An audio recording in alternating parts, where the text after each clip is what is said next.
따라서 고탄수화물 식사를 하거나 설탕, 액상과당을 많이 먹는 것은 칸디다균의 먹이를 풍부하게 공급하는 것과 같기 때문인데요. 오늘 말씀드린 이런 부분들만 실천하셔도 지렴의 조짐이 있을 때 바로 차단하는 데 큰 도움이 된답니다. 안녕하세요. 유리유만의원 오유리 원장입니다. 오늘은 많은 분들이 궁금해하시지만 겉으로 표현하지 못하는 지렴에 대한 부분에 대해서 말씀드리려고 합니다. 오래전에는 지렴이 성관계로 전파되고 발생된다는 의미로만 생각하는 경우가 많았어요. 그래서 지렴에 걸렸다고 하면 성파트너가 많다고 짐작하거나 청결 관리를 제대로 못했다는 책망 어린 주위의 시선을 느끼기도 했죠. 실제로 지렴은 외부 세균의 유입이나 곰팡이균의 증식, 바이러스 감염, 여러 가지 이런 원인 등으로 발생을 하지만 성관계로만 지렴을 일으키는 균이 초기 유입되는 건 아닙니다. 현대사회에서는 외부적인 요인 외에도 면역력 문제로 인해서 지렴이 잘 낫지 않고 반복적으로 발생하는 경우들이 정말 많아요.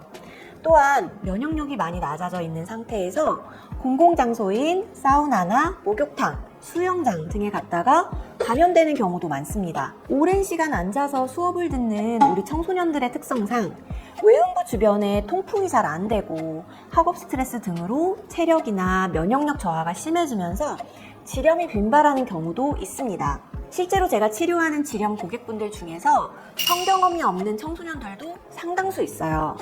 근검사를 하기도 하지만 산부인과에 가더라도 성경험이 없으면 질 안쪽까지 접근하는 균검사는 하지 않기 때문에 분비물이 지나치게 늘거나 외음부가 가렵고 따가운 증상 등을 느끼면서 내가 지렴에 걸렸구나 라는 걸 알게 되죠.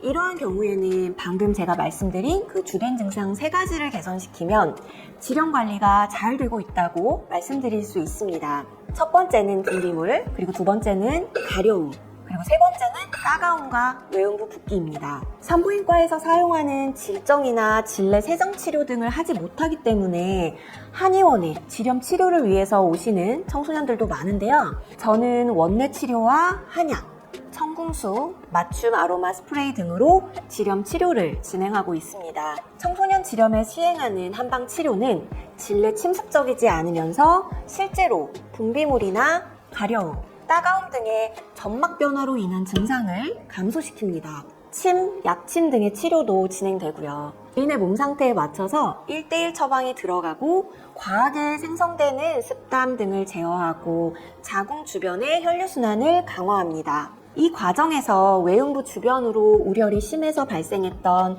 가려움이나 따가움, 부종 등의 증상이 개선되는 거죠. 또한 청궁수는 순도 100% 한약 제제를 외음부 주변에 발라서 질 세정제와 치료제의 역할을 동시에 하고요.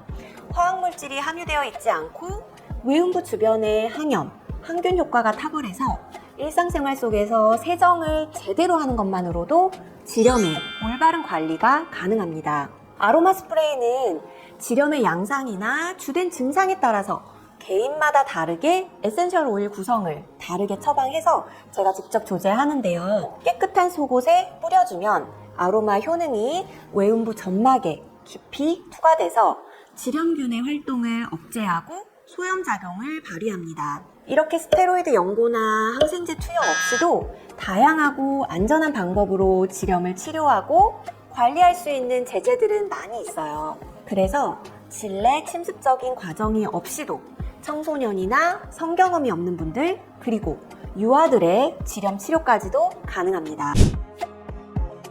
지렴인지 아닌지 여부를 결정하는 건 여러 가지 방법이 있는데요. STD 검사처럼 균이 항목별로 음성, 양성으로 나오는 거에 따라서 당신은 지렴입니다, 아닙니다를 결정하기도 하죠. 그러나 꼭 균이 검출되지 않는다고 해서 지렴의 늪에서 자유로운 건 아닙니다. 균은 없는데 자주 외음부가 붓고 빨갛게 되거나 간지러움이 굉장히 심하다거나 분비물이 너무 많은 경우에도 증상으로 지렴을 진단하게 됩니다. 분비물에 대해서는 많은 분들이 오해하시는 부분이 있는데요. 지렴이 낫는다고 해서 분비물이 하나도 안 나오는 건 아니라는 겁니다. 여성의 외음부에서 어느 정도 투명하거나 백색의 분비물이 나오는 건 정상이에요. 가끔 고객분들이 치료를 받으면서 80% 이상 치료 완성의 단계에 왔는데 선생님, 왜 저는 아직도 분비물이 나오나요? 라고 물어보시는 경우들이 있어요. 이런 경우들이 제가 방금 말씀드린 지렴이 나으면 분비물이 없다라는 오해인 거죠. 여성의 외음부에는 자연스럽게 촉촉하게 유지할 수 있도록 분비물을 내는 샘들이 있습니다. 그런데 염증이나 세균의 감염으로 수도꼭지가 고장나듯 지나치게 많은 양의 분비물이 내려와서 생활이 불편해지거나 또 냄새를 동반한 분비물이 나오거나 황색이나 연두색 등의 고체형 분비물이 뚝뚝 내려온다든가 하면 지렴의 범주에 들어가게 되는 거랍니다. 그래서 지렴은 단순히 균이 있다 없다로만 볼 게 아니고 여성의 삶에서 불편함이 있느냐 없느냐도 판단해야 하고요. 딱히 다른 증상이 동반되지 않는 약간의 투명 분비물은 그다지 고민하지 않아도 되는 정상 질 분비물이라고 보셔도 될 것 같습니다. 지렴 치료를 할 때 조심해야 되는 게 몇 가지 있어요. 지렴 치료는 항생제로 균을 죽이는 치료가 아니라 내 몸의 면역력을 키우는 치료여야 제대로 된 치료인 거죠. 그래서 생활 속에서 지켜야 할 사항들을 알고 잘 지켜주시면 더욱 빠르고 안정적인 효과를 볼 수 있습니다. 첫 번째는 과로하지 않는 거예요.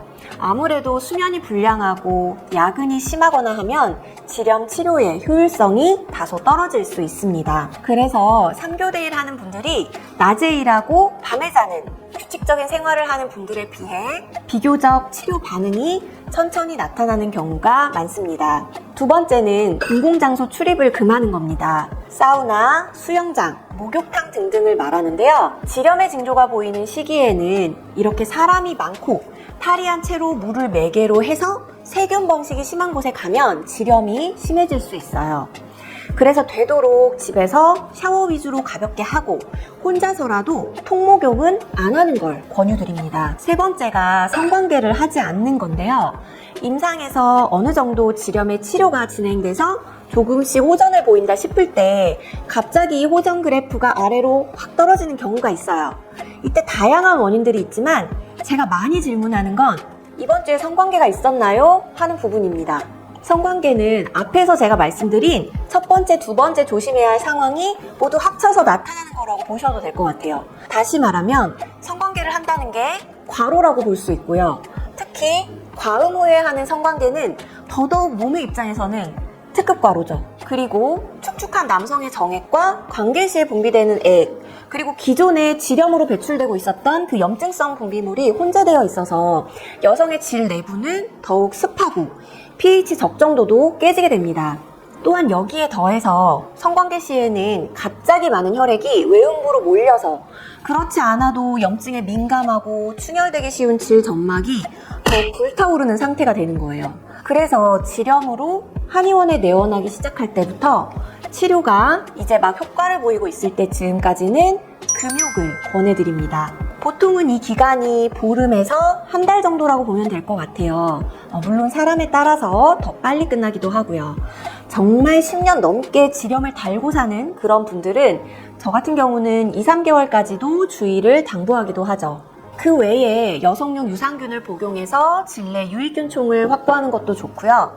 빵과 탄수화물 위주의 식단을 당도가 낮은 음식으로 바꿔보는 것도 권해드립니다.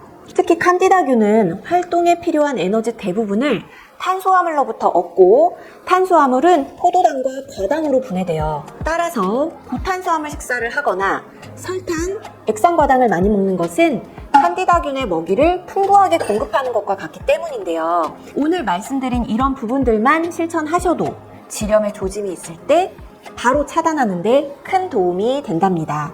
오늘은 많은 분들이 걱정하시고 궁금해하시지만 마음껏 물어보지 못했던 지렴에 대해서 알아봤는데요.